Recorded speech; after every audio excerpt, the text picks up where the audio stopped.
Hi friends, അല്ലൂസ് kitchen വേൾഡിലേക്ക് എല്ലാവർക്കും ഒരിക്കൽ കൂടി സ്വാഗതം. നമുക്കിന്ന് വളരെ എളുപ്പത്തിൽ എങ്ങനെയാണ് നാടൻ രീതിയിൽ ചിക്കൻ കറി വെക്കുന്നത് നോക്കിയാലോ. നമ്മൾ എല്ലാവരും തന്നെ ചിക്കൻ കറി വെക്കാറുമുണ്ട്, ചിക്കൻ കറി കൂട്ടാറുമുണ്ട്. പക്ഷെ ഓരോ നാട്ടിലും വ്യത്യസ്തമായിട്ടുള്ള രുചികളാണ് നമ്മൾ ചിക്കൻ കഴിക്കുമ്പോൾ നമുക്ക് അനുഭവപ്പെടാറ്. നമ്മൾ ചേർക്കുന്ന ചേരുവകൾ ഏകദേശം ഒരേപോലൊക്കെ തന്നെയാണ്. ഇപ്പൊ തക്കാളിക്കറിക്കാണെങ്കിലും അല്ലെങ്കിൽ മുട്ടക്കറിക്കാണെങ്കിലും കടലക്കറിക്കൊക്കെ ആണെങ്കിൽ നമ്മൾ ചേർക്കുന്ന ചേരുവകൾ ഏകദേശം ഒന്നൊക്കെ തന്നെയാണ്. പക്ഷെ അത് പാചകം ചെയ്യുന്ന രീതിയിലുള്ള വ്യത്യാസവും ഒന്നോ രണ്ടോ ഇൻഗ്രീഡിയൻസ് ചേർക്കുന്നതിന്റെ ഒരു വ്യത്യാസവുമാണ് കറികൾക്കൊക്കെ വേറെ വേറെ രുചി അനുഭവപ്പെടുന്നത്. ഇന്ന് ഞാൻ സാധാരണ നമ്മൾ കറി വെക്കുന്നതിലും കൂടുതൽ ടേസ്റ്റി ആയിട്ട് എങ്ങനെയാണ് കറി വെക്കുന്നത് എന്നാണ് കാണിച്ചു തരുന്നത്. അപ്പോൾ അതെങ്ങനെയാണ് നമുക്ക് വീഡിയോ കണ്ടിട്ട് വരാം.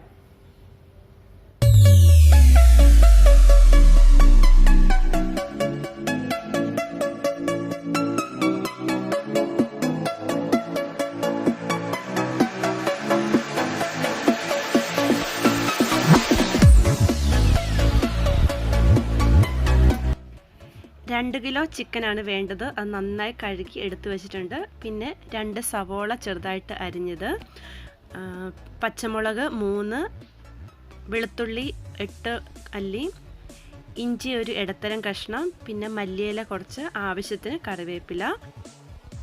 പിന്നെ നമുക്ക് വേണ്ടത് ഉണക്കമുളക് ഒരു 3-4 എണ്ണം വേണം, കറുവപ്പട്ട ഒരു ഇടത്തരം കഷ്ണം, ഗ്രാമ്പൂ, അതേപോലെ പെരിഞ്ചീരകം 1.5 ടേബിൾ സ്പൂൺ. പിന്നെ ഏലക്ക ഉണ്ടെങ്കിൽ ഏലക്ക എടുക്കുക. എൻ്റെ കയ്യിൽ ഏലക്ക ഇല്ലാത്തതുകൊണ്ട് ഏലക്കപ്പൊടിയാണ് എടുത്തിരിക്കുന്നത്.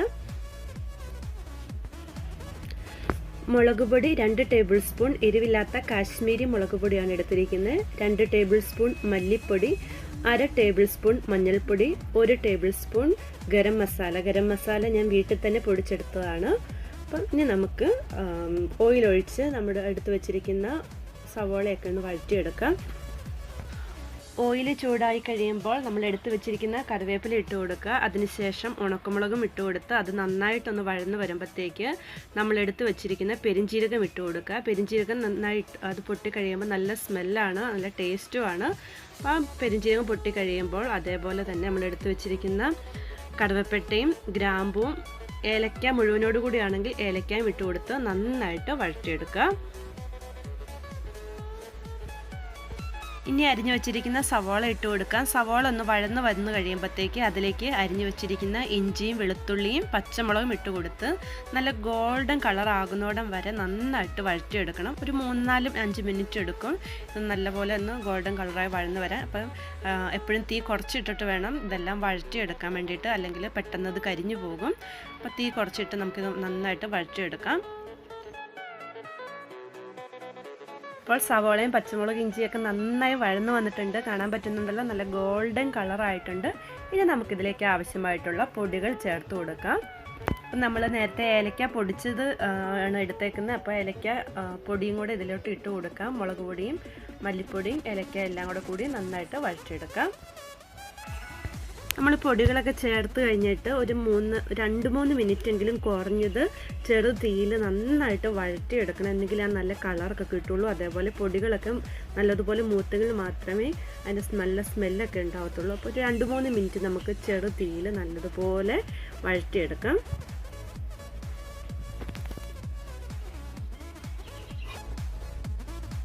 അപ്പോൾ ചിക്കൻ ആവശ്യമായിട്ടുള്ള മസാല നന്നായിട്ട് വഴന്ന് വന്നിട്ടുണ്ട്. അപ്പോൾ എന്താ പറയുക, പൊടികളൊക്കെ നല്ലപോലെ മൂത്തിട്ടുണ്ട്, നല്ല സ്മെല്ലൊക്കെ കിട്ടുന്നുണ്ട്. ഇനി നമുക്ക് ചെയ്യേണ്ടത് എന്താണെന്ന് വെച്ചാൽ നമുക്കിതൊന്ന് 2ആയിട്ട് ഡിവൈഡ് ചെയ്തിട്ട് അതിൻ്റെ പകുതി നമുക്ക് നല്ലതുപോലെ പേസ്റ്റ് പോലെ അരച്ചെടുക്കണം. നമ്മളപ്പം അരയ്ക്കാൻ എടുക്കുമ്പോൾ ചെയ്യേണ്ടത് കറുവപ്പട്ടയും ഗ്രാമ്പും ഉണക്കമുളകൊക്കെ നമുക്ക് സെപ്പറേറ്റ് ചെയ്തെടുക്കാൻ നോക്കണം. എന്നിട്ട് വേണം അതും കൂടെ അരച്ചെടുക്കുമ്പോഴത്തേക്കായിരിക്കും കൂടുതൽ ടേസ്റ്റ്. ഇനിയിപ്പോൾ എടുത്തില്ലെങ്കിലും കുഴപ്പമില്ല, ചിക്കൻ്റെ അകത്ത് കിടന്ന് വേകുമ്പോഴത്തേക്ക് ആ ഫ്ലേവറൊക്കെ ഇറങ്ങിക്കോളും. നമുക്കൊന്ന് അരച്ചെടുത്തിട്ട് വരാം. അരച്ചെടുക്കുമ്പോഴത്തേക്ക് വെള്ളം കുറച്ച് മാത്രമേ ചേർക്കാൻ പാടുള്ളൂ. വെള്ളം കൂടിയാൽ പേസ്റ്റ് പോലെ അരിഞ്ഞു കിട്ടത്തില്ല. ഇനി നമുക്കിത് ഇതിലേക്ക് ഇട്ട് കൊടുത്തിട്ട് ഒരു 2-3 മിനിറ്റ് കൂടെ നന്നായിട്ട് ഒന്ന് വഴറ്റിയെടുക്കാം. അപ്പോൾ ഫ്രൈ ചെയ്ത് വരുമ്പോഴത്തേക്ക് കൂടുതൽ കളറും കിട്ടും, പിന്നെ അതേപോലെ നല്ല സ്മെല്ലും ആയിരിക്കും.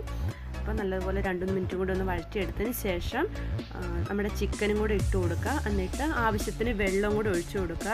അപ്പോൾ ഒത്തിരി ചാറ് വേണമെന്നുണ്ടെങ്കിൽ കൂടുതൽ വെള്ളം ഒഴിക്കുക. അപ്പോൾ ഞാനിവിടെ തീരെ ചാറ് കുറച്ചാണ് എടുക്കുന്നത്. അതേപോലെ നമുക്കിത് ഫ്രഷ് ആയിട്ടുള്ള ചിക്കനല്ല, നമ്മൾ ഫ്രീസറിൽ നിന്ന് വെച്ചിട്ടെടുക്കുന്നതായതുകൊണ്ട് അതിൽ വെള്ളം ഉണ്ടാവും. അപ്പോൾ വെള്ളം കുറച്ച് മാത്രമേ ചേർക്കുന്നുള്ളൂ. നാടൻ കോഴികളൊക്കെ ആണെങ്കിൽ കൂടുതൽ വെള്ളം ഒഴിച്ചു കൊടുക്കുക. എന്നിട്ടത് അടച്ചു വെച്ച് ചെറു തീയിൽ നമുക്കിതൊന്ന് നന്നായിട്ട് വേവിച്ചെടുത്തിട്ട് വരാം. ആവശ്യത്തിനുള്ള ഉപ്പും കൂടെ നമുക്ക് ചേർത്ത് കൊടുക്കാം. അതുപോലെ കുറച്ചും കൂടെ കറിവേപ്പില നമുക്ക് ഇട്ട് കൊടുക്കാം. കറിവേപ്പില നമ്മൾ നേരത്തെ ഇട്ടിട്ടുണ്ട്, എന്നാലും കുറച്ചും കൂടെ ഇടാം. കൂടുതൽ ഇടുന്നതോറും കറിക്ക് നല്ല ടേസ്റ്റി ആയിരിക്കും. എന്നിട്ട് നല്ലതുപോലെ ഇളക്കിയിട്ട് അടച്ചു വെച്ച് വേവിക്കാം. അതേപോലെ എപ്പോഴും നമ്മൾ ചിക്കൻ ഇളക്കി കൊടുക്കാൻ പാടില്ല. അങ്ങനെ ഇളക്കിയാൽ ചിക്കൻ പൊടിഞ്ഞു പോകും.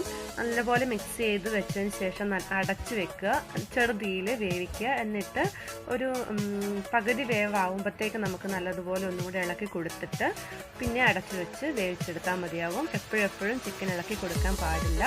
ഞാനിതൊന്ന് വേവിച്ചെടുത്തിട്ട് വരാം.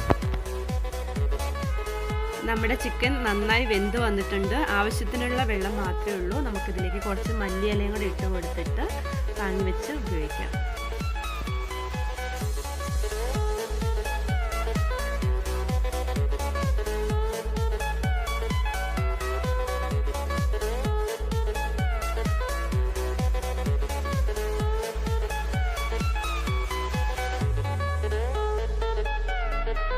നമ്മൾ സാധാരണ ഗ്രേവി വരട്ടി ചേർക്കുകയാണ് ചെയ്യാറ്.